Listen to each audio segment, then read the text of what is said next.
That's cool. There you go. Over there, it's a massive ferry. We'll see some of them later. We swim past. So we don't start from here. We're meeting the guy whose boat it is, and then he's taking us up somewhere around here, depending on where he wants to start from. There's Kev's dad, there's my dad.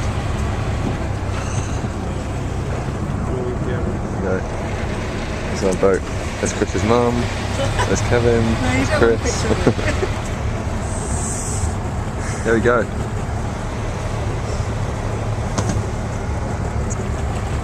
We're just going out to the start now. Oiled up, baby.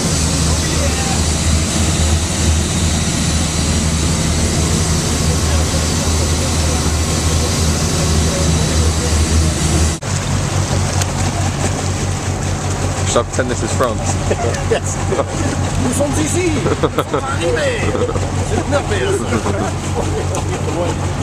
Right, so he swims to there, gets out, and then that's the official start, and then we go over there.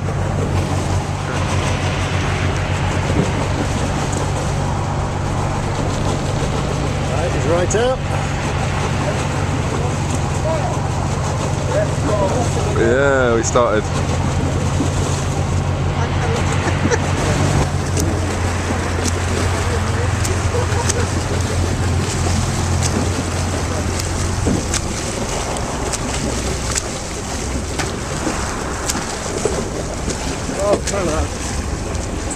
Yeah.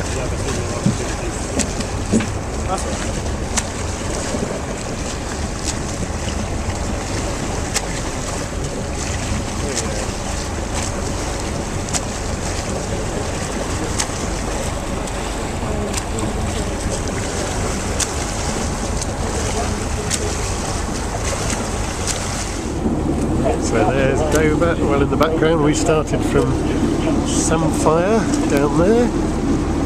That's our first swimmer in the water. It's Kevin. Doing a fine job. He's been going for just over 10 minutes. On the 15th of September of this year, myself, Alex Burrell, and Chris Brook, we swam across the English Channel in a 3-person relay. We started talking about it in about February when organizing it, and we got everything booked in about March, and we mainly did it to raise money for Help for Heroes, and also just to do it as an accomplishment and something that we've all wanted to do for a while. So. Okay. So what you? Well, we had to go through the Channel Swimming and Pilot Federation, and we had to get a pilot, which is the guy who takes you across the channel, and we had to get a medical examined to make sure that we were physically fit enough to do it. And then once all that was cleared with the French Port Authority, we were good to go. 2K-ish, something like that. Francis over there, Kevin's there. The Seaweed's getting ready to go. Somebody put that up on the website. It's not a phrase we often hear, actually, luckily. So the plan is, Alex is going to leap in and overtake Kevin, and we'll then fish Kevin out and let Alex make his way towards France. There's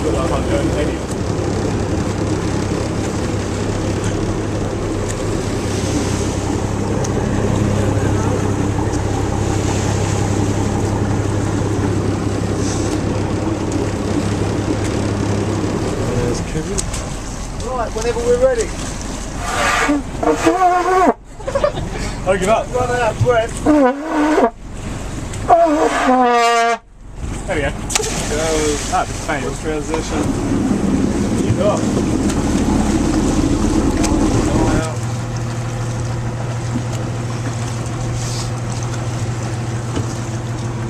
Alright, dude. Yeah. Great job, Kevin. Well done, mate. Alright, folks. Yeah. His legs.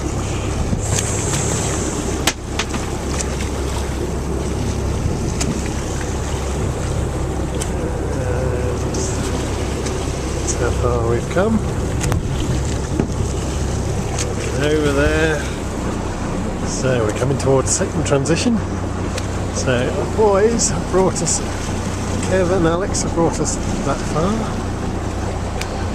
Alex is still within 100 metres of the boat. Where is he? There he is. Sorry, Right. TV ready to jump in behind.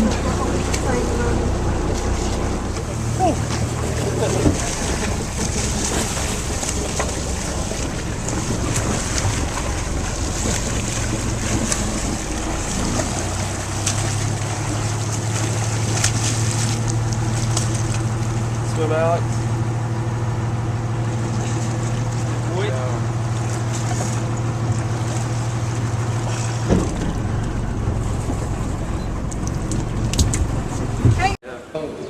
Our parents thought we had, but we started training at a lake in Rosebery called Herring Lake, and Kev knows the guy that owns it, so we trained there once a week, maybe twice, and then how long before? A couple of weeks before we did the swim, we did an open water race at Bray Lake in winter, just to check, like last minute checks so we could do it all.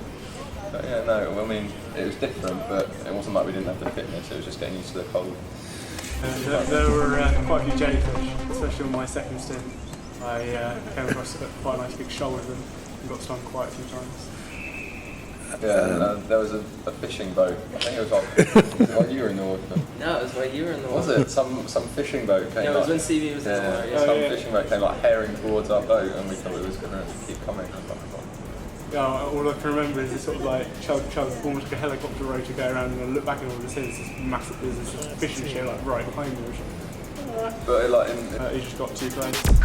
And then like when you're in the water, you can't really see anything. But like when Kev was in the shipping lane, there were these huge liners like in front and behind. That's why I don't know if you saw them. Yeah, you could see them when you breathe. Every time you look over, you see this big ship coming out. They were huge. We got some pictures like a massive oil tanker, like within 100 metres of us. It was an hour each, so yeah. So it went Kev, me, Chris, and we did that 3 times, and then he finished it off at the end. Well, we had about 1.8 nautical miles left when I went in, and he told me that'd take about 40, which it took about 40 minutes to do that final stretch. So it was either going to be me or Alex. So I didn't want Alex. I don't think Alex wanted to go in again. No, by the time we finished the 3rd hour, it was just kind of like, please don't make us get back in cold. It's so, I can't even tell you how cold the sea was, especially on like the 2nd and 3rd. And once it got dark, it got down to like about 15.8, 15.9. It's freezing. So how much did you swim in darkness then? It went down on my 3rd one with like, we did 3 hours. So yeah. You did an hour, he did an hour, I did a little under an hour.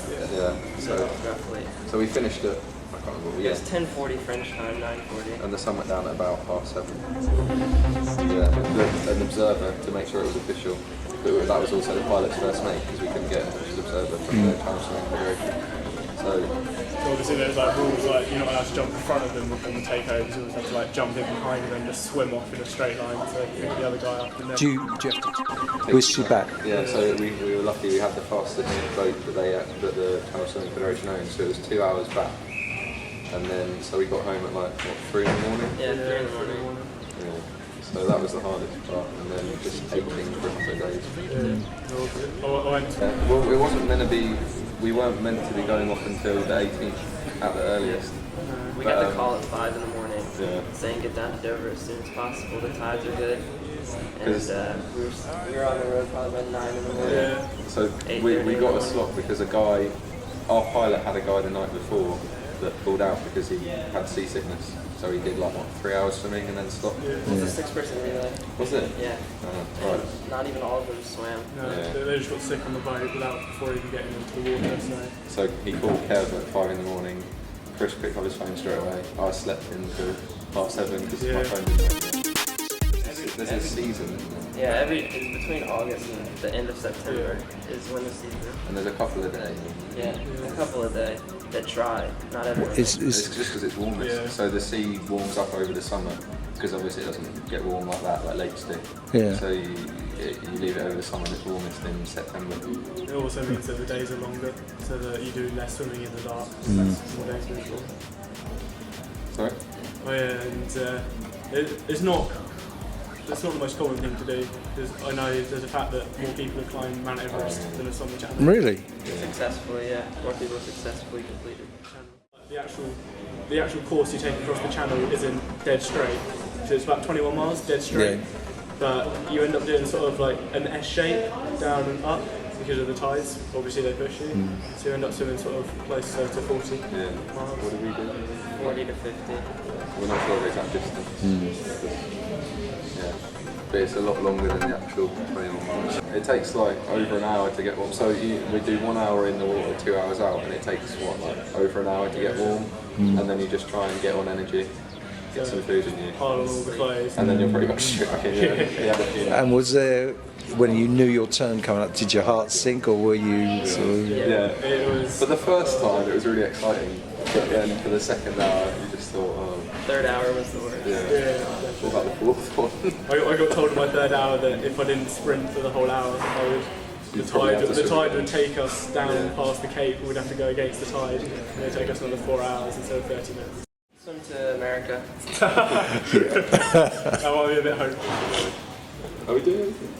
Maybe. Maybe. Next year we've all finished school, but not for a while. So how much did you raise, by the way, for It's help? still going up. We've got about $3,000 at the moment, but I think we've got more. Like Stevie's got to send us some checks. Kev's got money from his school. I've still got money coming in from school.